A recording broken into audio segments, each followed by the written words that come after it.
Hi అండి, welcome to my channel Sita daily vlog. అందరూ ఎలా ఉన్నారండి? బాగున్నారా? మీ అందరూ బాగుండాలని మనసారా దేవుణ్ణి కోరుకుంటున్నానండి.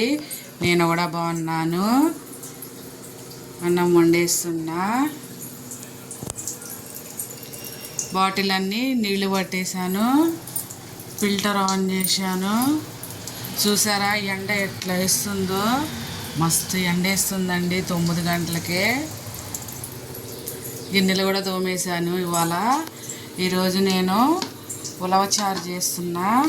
చూసారా, ఇవి ఉలవలు అంటారు. వీటిని అందరికీ తెలిసే ఉంటుంది.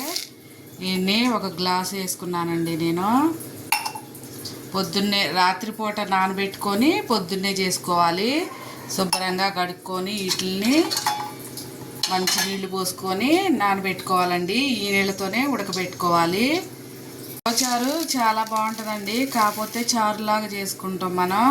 మా చిన్నప్పుడు అయితే ఊర్లో అందరికీ పొలంకి ఎడ్లు ఉండేవి కదండి. వాటికి ఉలవలనే ఉడకబెట్టేవాళ్ళు గుగ్గిల్లాగా. పొద్దున్నే వేస్తే మధ్యాహ్నం దాకా ఉడికేయి. ఆ తర్వాత రసం తీసి మళ్ళీ దాన్ని ఉడకబెడితే చక్కగా చిక్కగా అయ్యేది. చాలా బాగుంటుంది. మనకి కట్టెల మీద కాబట్టి అప్పుడు అలా చేశారు. ఇప్పుడు మన స్టవ్ కదండి, గ్యాస్ మీద అలా చేస్తే మన గ్యాస్ ఉండదు. అందుకనే కొంచెం చారులాగా చేసుకుంటే బాగుంటుంది.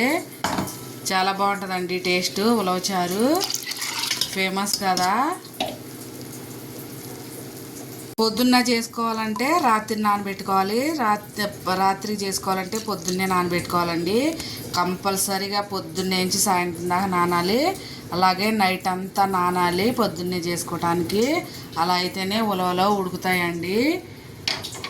ఇప్పుడు స్టవ్ మీద పెట్టి స్టవ్ ఆన్ చేద్దాం. వెలిగిస్తాం. స్టవ్ వెలిగించి ఇప్పుడు ఆ నీళ్ళల్లోనే ఒక హాఫ్ స్పూన్ పసుపు, ఒక స్పూను ఉప్పు వేస్తున్నా అండి. ఉలవలో తినొచ్చండి గుగ్గిల్లాగా, అందుకనే ఉడకటానికి ఒక స్పూను ఉప్పు వేసాను. ఉలవలు చాలా వేడండి. ఎండాకాలం చాలా తక్కువ తినాలి. ఉలవలో వేడి చేస్తాయి. కడుక్కొని 2-3 సార్లు మంచినీళ్ళు పోసుకొని నానబెట్టుకోవాలండి. ఆ నీళ్ళతోనే ఉడకబెట్టుకోవాలి. అప్పుడే అందులో రసం కొంచెం దిగుతుంది కదా, బాగుంటుంది. ఇప్పుడు విజిల్ పెట్టి ఫుల్ ఫ్లేమ్ మీద ఒక విజిల్ రానియాలి. తర్వాత మీడియం ఫ్లేమ్ మీద ఒక 10 విజిల్ అన్న రావాలండి. అప్పుడే ఉలవలు ఉడుకుతాయి మంచిగా. దానిలోనే రసం దిగుతుంది. ఒక 10 విజిల్ రానిద్దాం మీడియం ఫ్లేమ్ మీద.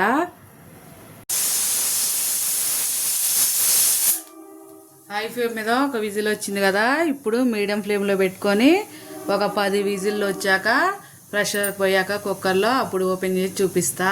ప్రెషర్ పోయింది. ఇప్పుడు కుక్కర్ మూత తీసి చూద్దాం.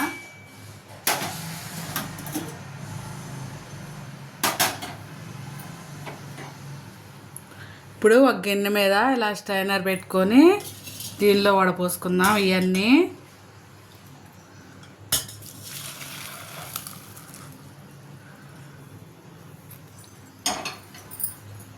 అలా వడపోసుకోవాలి. చూసారా ఎలా మెత్తగా ఉడికిపోయిందో? ఇలా అంటే ఇలా మ్యాష్ అయిపోయింది చూడండి.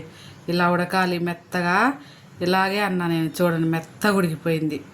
ఇప్పుడు దీన్ని ఉడకబెట్టుకుందాం కొంచెం సేపు. ఇప్పుడు దీన్ని తీసి ఈ టైప్ పెట్టుకుందాం. ఈ టైప్ పెట్టుకొని కొంచెం చల్లారాక ఇవి కొంచెం తీసి మిక్సీలో వేసుకొని పేస్ట్లా చేసుకొని కొంచెం ఇందులో కలుపుకోవాలి. చూసారా ఇలా నీళ్ళలాగా కాకుండా కొంచెం చిక్కగా ఉంటుంది.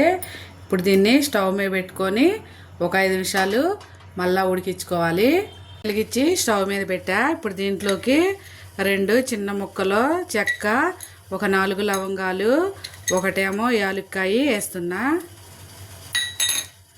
అలాగే కొంచెం కరివేపాకు, అలాగే చిన్న గోలీ సైజ్ అంతా చింతపండు, ఒక స్పూను కారం వేస్తున్నా. కారం రుచికి సరిపడా వేసుకోండి మీరు. ఇప్పుడు ఒక 5 నిమిషాలు ఇది మరగనిద్దాం. మరి నీళ్ళుగా లేకుండా కొంచెం చిక్కగా ఉండటానికి ఒక 2 గంటలు మిక్సీ జార్లో వేసుకొని ఉలవల్ని కొంచెం నీళ్ళు పోసుకొని మెత్తగా పేస్ట్లా చేసుకుందాం. దానిలో వేసుకోవడానికి వీటన్నిటిని ఇప్పుడు ఇందులో వేస్తున్నా.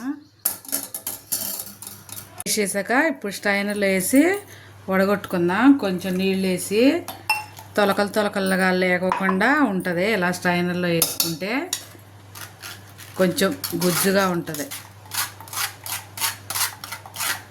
ఇలా స్ట్రైనర్లో వేసుకొని వడగట్టుకుంటే బాగుంటుంది.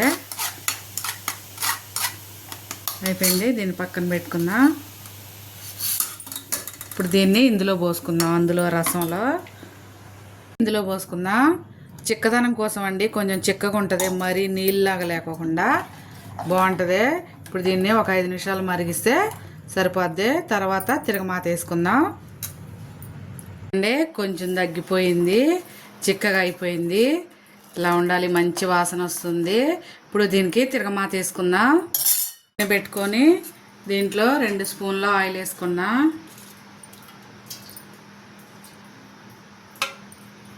నూనె వేడవనిద్దాం. ఇప్పుడు ఇందులో ఒక 1/2 స్పూన్ జీలకర్ర వేస్తున్నా. అలాగే ఒక 3 పచ్చిమిరపకాయల చీలికలను, ఒక చిన్న ఉల్లిపాయ, అలాగే ఒక రెమ్మ కరివేపాకు. వీటిని మంచిగా ఫ్రై చేసుకోవాలి. వాటిలో ఇందాక చింతపండును మసాలా వేసాం కదండి, అవి తీసేసుకుందాం. కావాలన్నా కానీ ఉంచుకోవచ్చు. నేను తీసేస్తున్నా. చింతపండునను, చెక్కనే, యాలక్కాయలు, లవంగాలు ఇంకోండి తీసేసుకోవాలి మొత్తం చింతపండును. అయ్యి 5 నిమిషాలు ఉంచితే ఇంకొంచెం దగ్గర పడుతుంది. అప్పుడు కోడిగుడ్డు ఉడకబెట్టుకొని ఫ్రై చేసుకొని ఇందులో వేసుకుంటే చాలా బాగుంటుందండి. కానీ కొంచెం అయితే సరిపోదు కదా, అందుకనే చారులాగా చేశాను.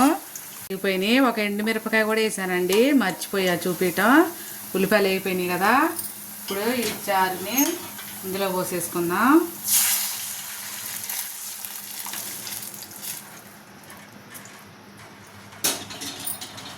ఉప్పు సరిపోలేదు, కొంచెం ఒక 1/2 స్పూన్ ఉప్పు వేస్తున్నా. ఉప్పు కారాలు మీ టేస్ట్ తగ్గట్టు వేసుకోండి. అంతేనండి, వేడి వేడి ఉలవచారు రెడీ అయిపోయింది. ఇవాళకి ఈ వీడియో ఇంతేనండి. నా వీడియో కనుక నచ్చితే ప్లీజ్ ఒక లైక్ కొట్టండి. నా ఛానల్ని సబ్స్క్రైబ్ చేసుకోండి ఫ్రెండ్స్. ఉంటా, బాయ్.